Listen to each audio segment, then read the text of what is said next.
Bismillahirrahmanirrahim. Assalamualaikum warahmatullahi wabarakatuh. Selamat bertemu kembali peserta didik semua. Setelah minggu kemarin kita melaksanakan penilaian harian 1. Pada minggu ini kita lanjutkan materi kita tentang bangun ruang sisi lengkung. Ini materi kenangan karena materi terakhir kamu di SMP. Bangun ruang sisi lengkung nanti kita akan mempelajari tentang tabung, kerucut, dan bola. Oke, kita mulai pembelajaran kita hari ini materi tabung. Selamat ketemu kembali dengan Pak Junawan. Sebelum kita belajar, kita berdoa.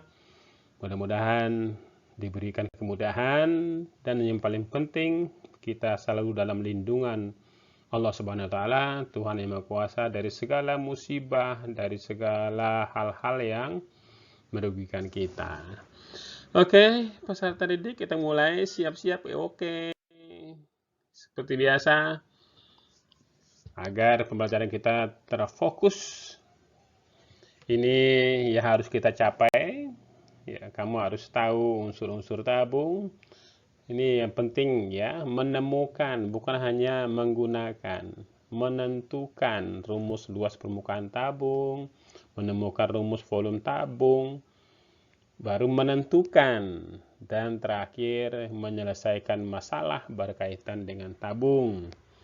Ya, kita uji nanti setelah kamu menyaksikan tayangannya, apakah 5 hal ini telah kamu kuasai. Nanti kita uji lewat uji pemahaman. Dan selama proses pembelajaran ada karakter yang akan kita tumbuhkan. Yang pertama jujur, yang kedua disiplin, yang ketiga kerja keras, yang keempat tanggung jawab.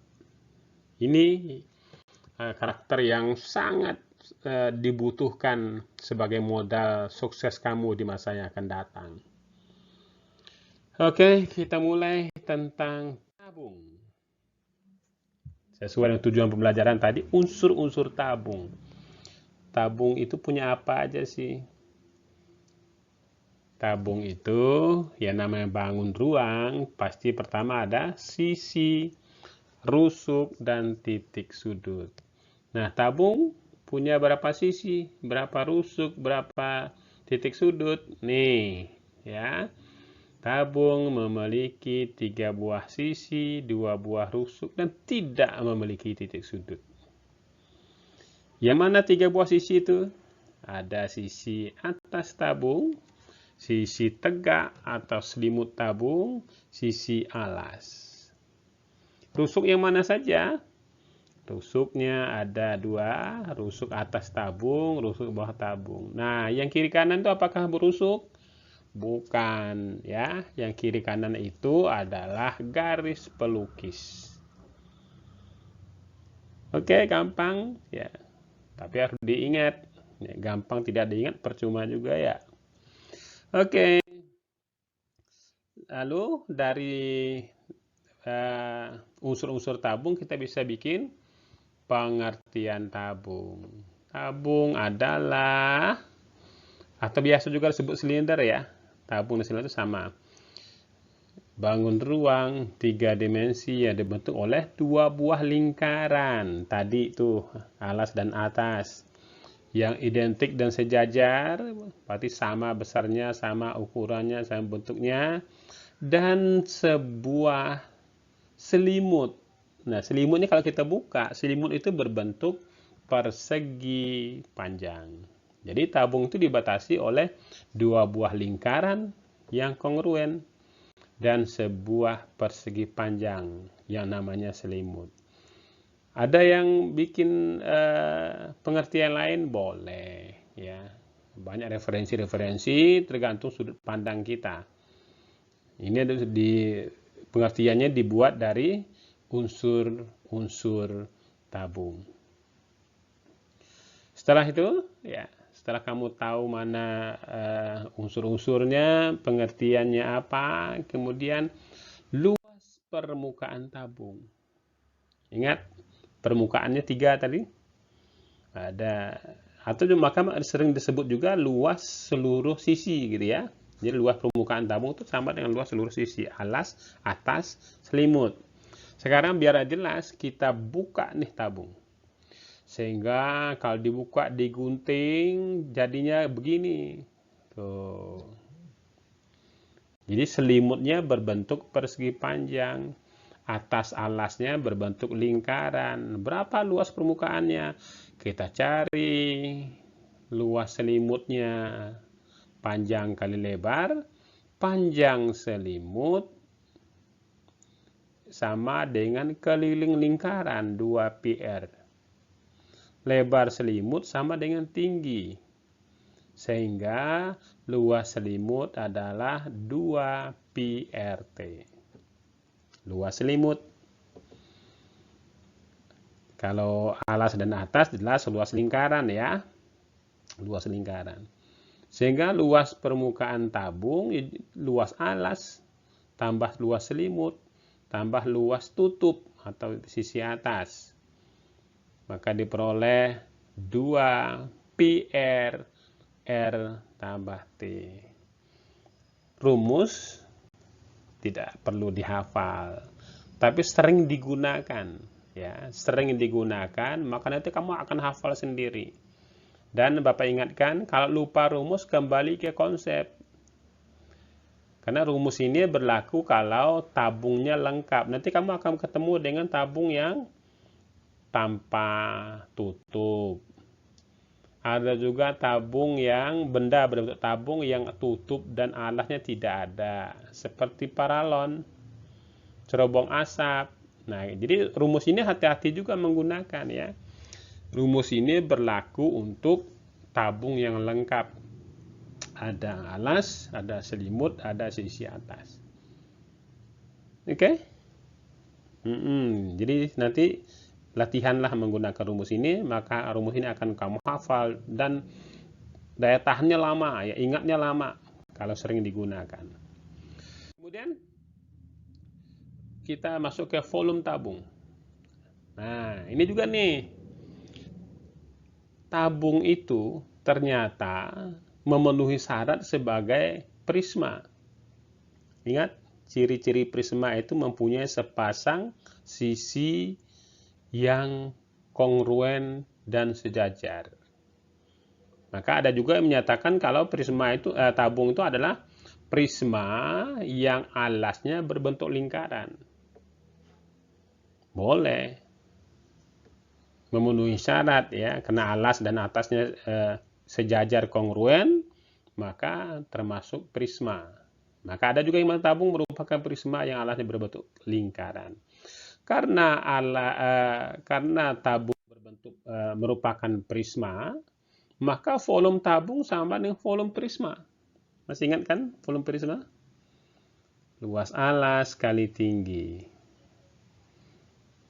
Sekarang prismanya alasnya berbentuk lingkaran. Berarti luas alasnya ya luas lingkaran.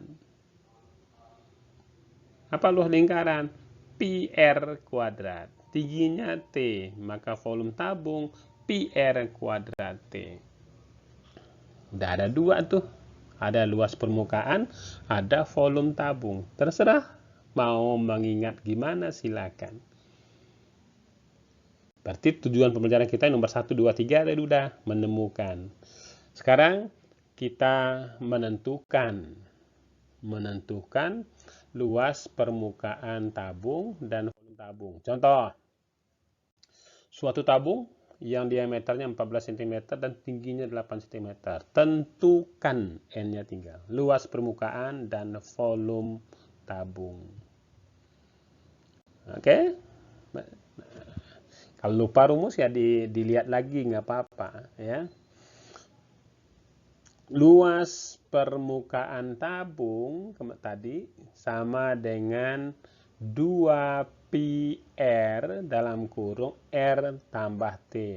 2 kali Pi kali R kali R tambah T. Oke?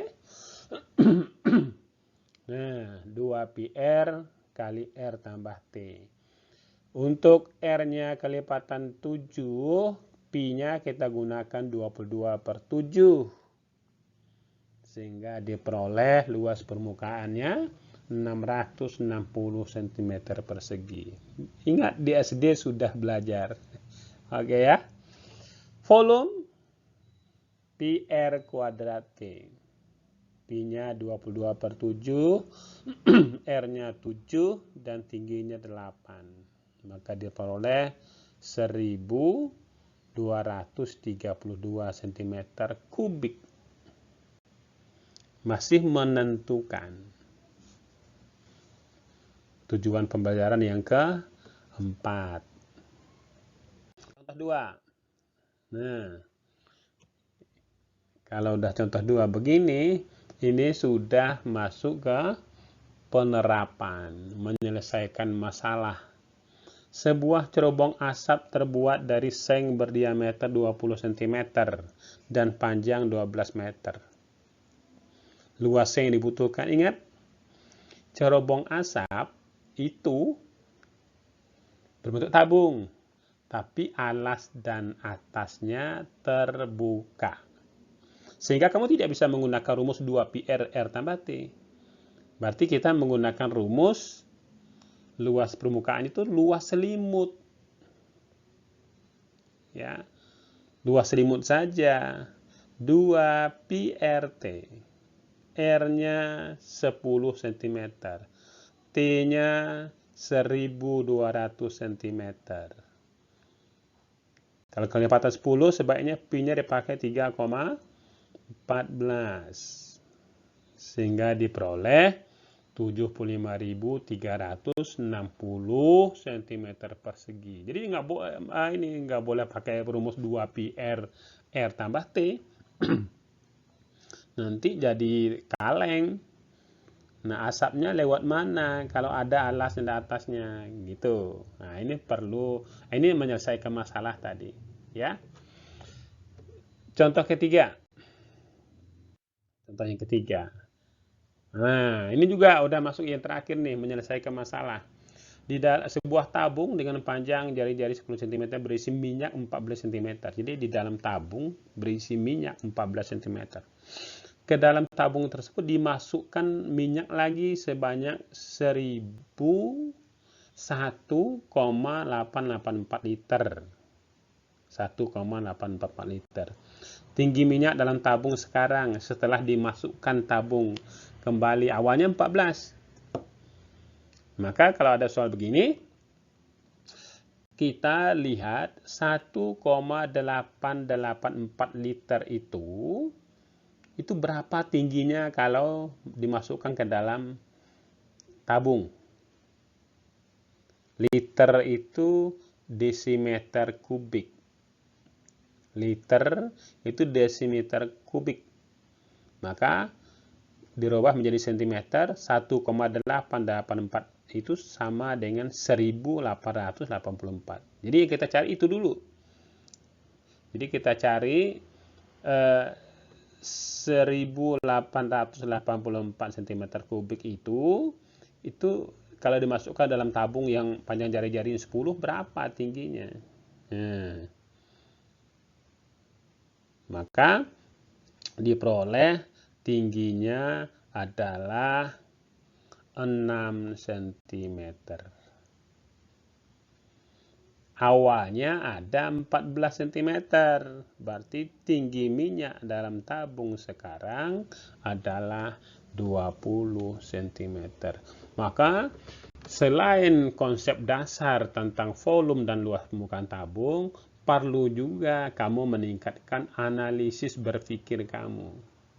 Kalau udah sampai ke tujuan pembelajaran yang kelima, menyelesaikan masalah, dibutuhkan analisis. Oke, semuanya. Tentu ini kurang untuk kamu latihan.